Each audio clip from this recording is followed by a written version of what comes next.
گرینگی دیدیور بید که چند بایومتری که چند جا رو تسجیل کردیا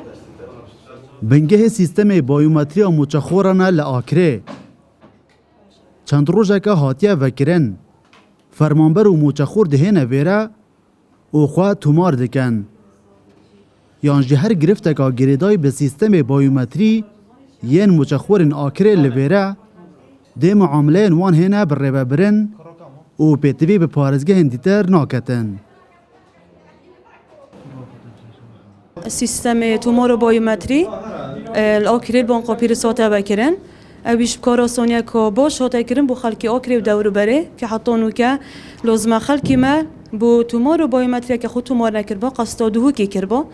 پشتی که سیستم تومار بایومتری الآکری هاته دانان او ریکا خلکی هاته بکرن و شین قصدالی رب کن و خود تومار کن اوه یک خالا دویش او کسید که بایومتری کری بارکود خوب بزر کری شین سر دانام بکن و بارکود وان دینوی دیار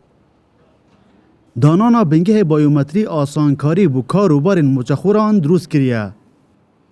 قایم آکره بو کرسات نیوز بیجید فرمانبر و موچخورین هر سه قزان شیخان و بردرش و آکره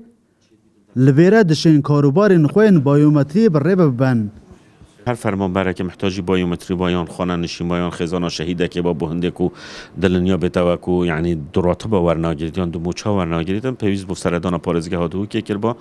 بنگه بایومتری الپارزگاه ها دهو که تنسیق دیال یعنی لاینت پیوند دار کارگریا پارزگاه ها دهو که امشون یعنی نویسینگه که یان هو بگل ویره وکین بهنده کو نبس قضا آکره بلکه قضا آکره و بردارش و حتی شیخان جی جاره و قناغه دیم فایله ور بگیرن. بریان ها بتنه لهر چه پارزگه سلیمانی و حوله رو دهوک سیستم بایومتری هبو لبریار ل 25 جهن کردستان او بایومتری بهتا وکرن و به یک جرکن حکومت الکترونی دهتا زانین. دلبرین غازی کرزات نیوز آکره